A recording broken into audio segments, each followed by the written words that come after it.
Bueno, queríamos contarle una experiencia bueno, vamos por la segunda campaña adentro, que nació a partir de una demanda que tuvimos en el Consejo Local del Centro de Desarrollo Vitícola, que era ver si podíamos organizarnos o ayudar al sector productivo a organizarse para el manejo de la mosca, del complejo de mosca de frutos.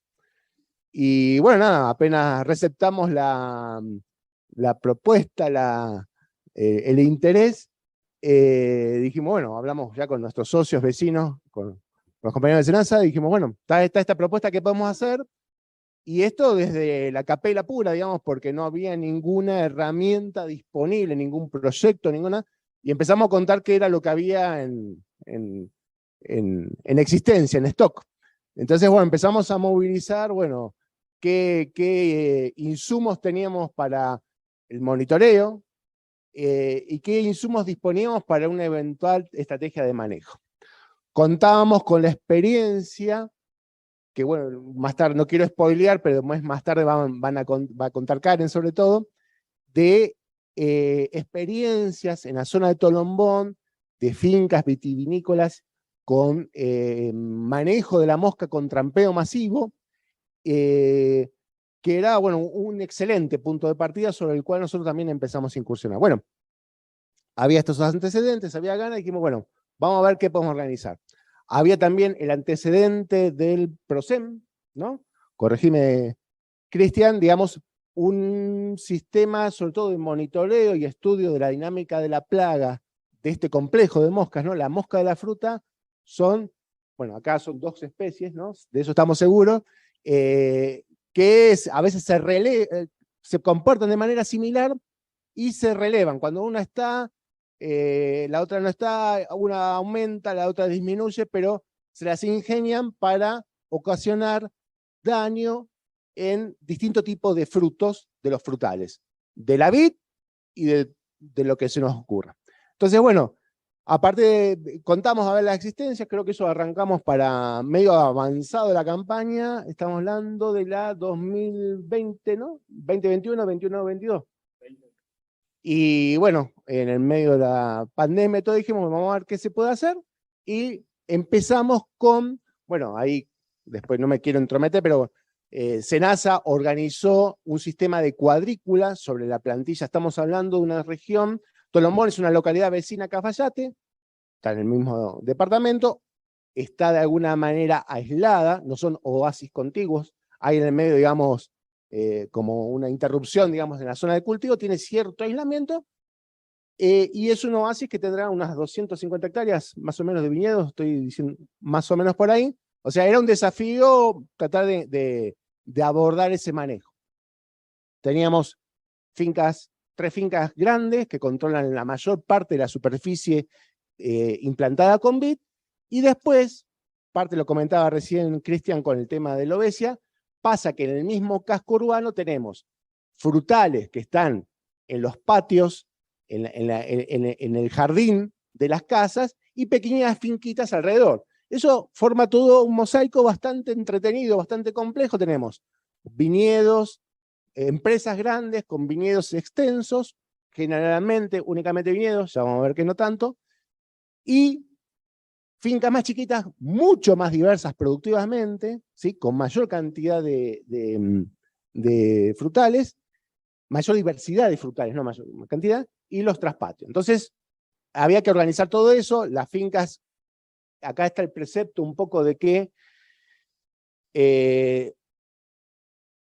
uno inicia acciones en su huerta, en su patio, en su finca, pero cuando esas acciones se coordinan entre varios vecinos, adquiere mayor potencia, digamos, el manejo, ¿sí? Sobre todo con especies que tienen 2 características.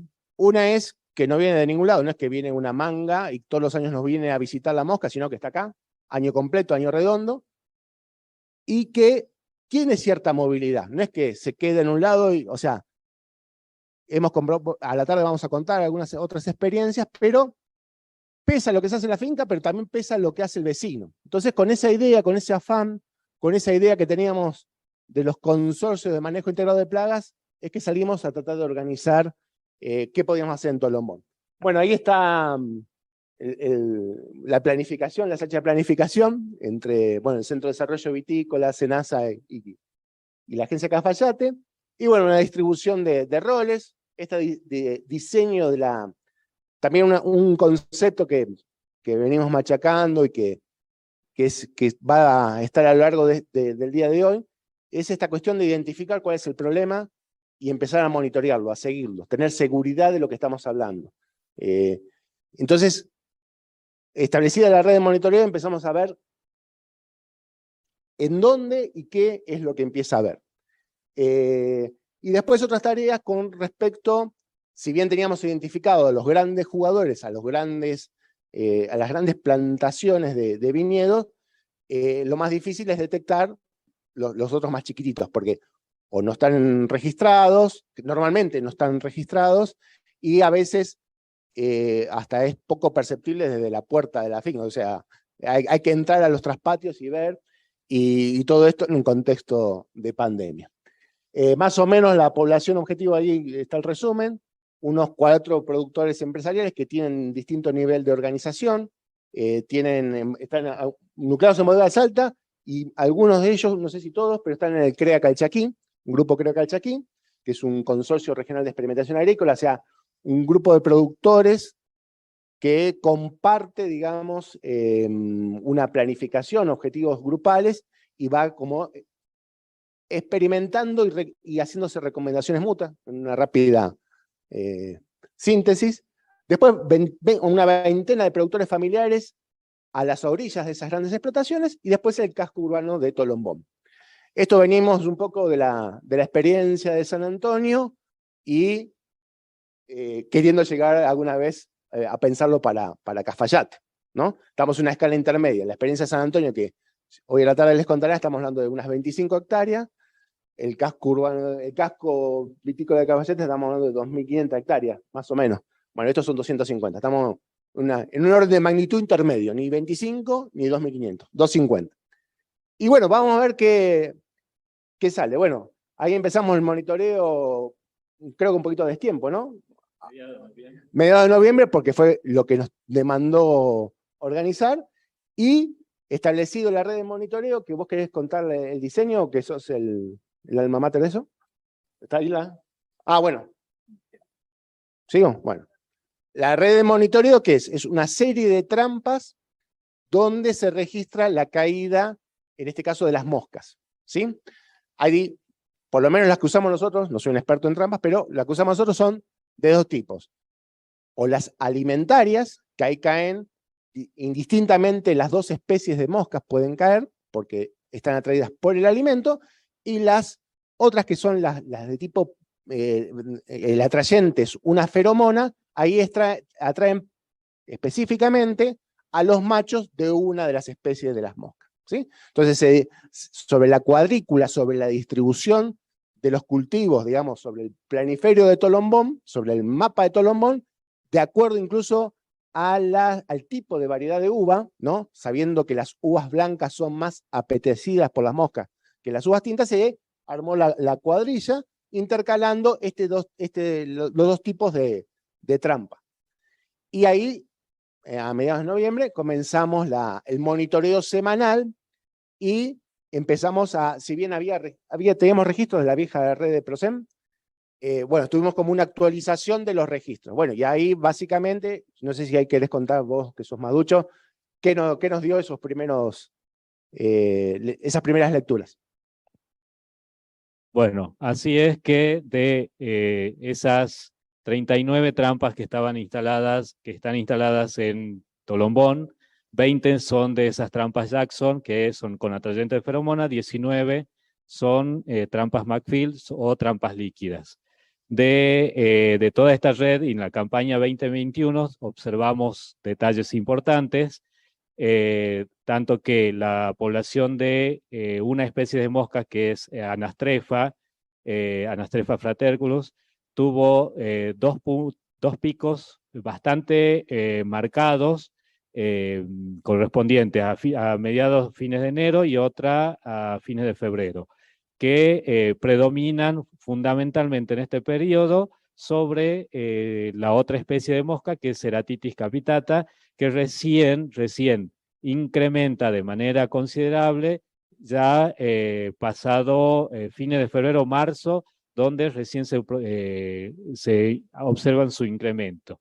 Estos valores o estas curvas se hacen a través de un índice que se llama mosca trampa día, donde se van contando semanalmente la cantidad de trampas, la cantidad de moscas por trampas, y mediante una sencilla fórmula se determina ese índice. Por eso es que en el caso de este punto, que es de Anastrefa, llegamos a un valor más alto de 50, y en el caso de Ceratitis, que está puesto con escalas diferentes para que se puedan entender, el máximo que llegamos también está entre 8 y 10. Vale decir que más allá de que la cantidad que esto parezca que son iguales, en definitiva, la cantidad de capturas de Ceratitis siempre fue un poco menos que Anastrefa en estos puntos. Esto es importante para tener en cuenta cómo es la evolución o es la dinámica de estas moscas, y qué hospederos van a ir afectando cada una de ellas en las distintas etapas a medida que pasa el tiempo.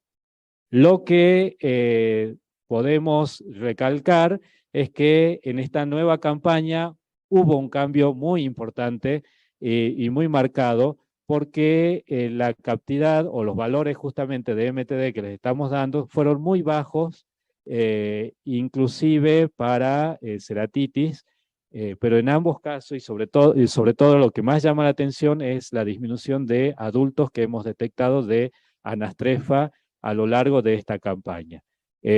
Bueno, faltaría saber realmente qué es lo que pasó, qué es lo que determinó justamente esta disminución tan drástica y tan importante, que también podemos decir que fue acompañada con una disminución importante del nivel de daños que podíamos detectar en las bayas, en la uva, de justamente el problema que estábamos estudiando. Así rápidamente les mostramos, siempre tuvimos definido como la zona norte de esta zona. Las trampas fueron colocadas siempre en viñedos o lotes donde tienen uva blanca. Esta es la zona sur, y finalmente la zona centro, que es esta, que la zona de pequeños productores. Es una franja donde hay pequeños productores, donde la dinámica de la población de las moscas puede ser bastante diferenciada al resto. Un dato importante a tener en cuenta, que esto lo tomamos también, lo tuvimos en cuenta, es que tomamos esta finca de pequeños productores con 2 trampas, y este fue el comportamiento de la mosca en la campaña 2021, con valores también bastante más bajos que el resto, porque eso había que aclararlo. Este productor lleva adelante un manejo diferente al resto de los pequeños productores, porque también hace, aparte de hacer trampeo masivo, también hace control químico, hizo aplicaciones esporádicas y temporales, cerca de 2 o 3 aplicaciones, si no me equivoco, Sergio,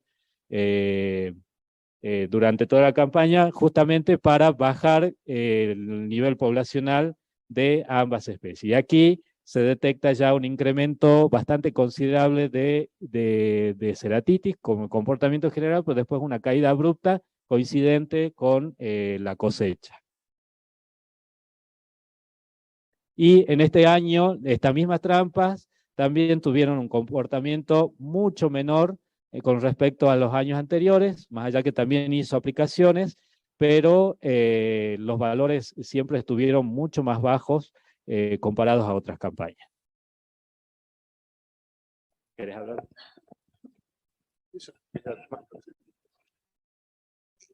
Bueno, esto habla un poco de la necesidad. A ver, el monitoreo es tratar de establecer una medida objetiva, digamos, de la dimensión del problema que estamos teniendo. Un poco lo que vos preguntás, Eduardo, con respecto a la polilla de agarrado.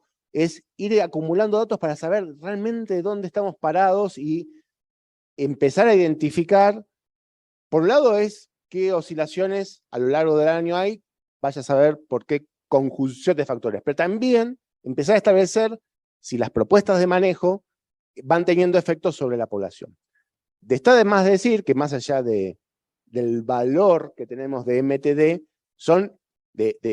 el MTD es mosca trampa día, es un promedio, ¿sí? Para no hablar raro, es un promedio de cuántas moscas caen, o sea, entre una lectura el lunes que íbamos a monitorear y el otro lunes caen 7 moscas. Bueno, 7 moscas dividido los 7 días de la semana da una mosca por día de captura de promedio. Bueno, seguramente lo va a comentar Karen, los valores que se toman como disparadores para empezar a hacer acciones son muchísimos más bajos de los valores que tenemos acá. O sea, acá estamos muy por encima de cuando hay que empezar a hacer cosas. Bueno, eso habla de la complejidad de la situación, pero sin embargo se va viendo, se quiere adivinar algunas trayectorias y más allá de lo que reflejen los indicadores, cuestiones que uno, bueno, ya son más de las conversaciones que uno tiene con los productores.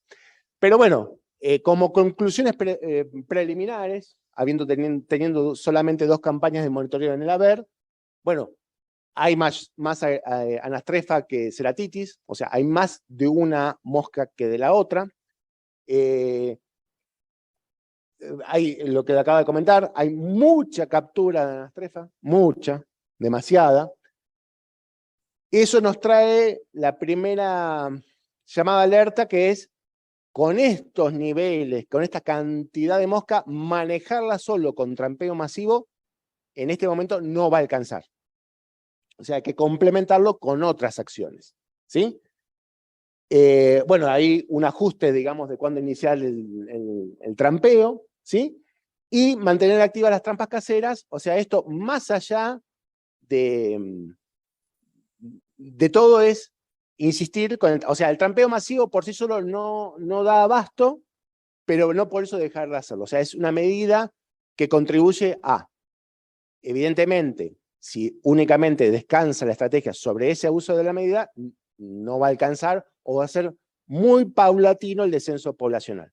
Pero es una medida que grandes fincas han incorporado en su manejo y ahora estamos haciendo un poquito de insistencia, docencia con los pequeños productores. Ahí, bueno, hay algunas imágenes de, bueno, estábamos en tiempo de pandemia, así que hacíamos charlas así abiertas en la plaza para contarnos sobre todas las otras medidas de manejo que hay que establecer, sobre todo lo que es la destrucción de los frutos, la recolección de, bueno, sí, o sea, todo fruto abichado que automáticamente lo hace no merecedor de la cosecha, igual hay que levantarlo del árbol o del suelo, porque es un criadero de mosca. Esa es la primera medida.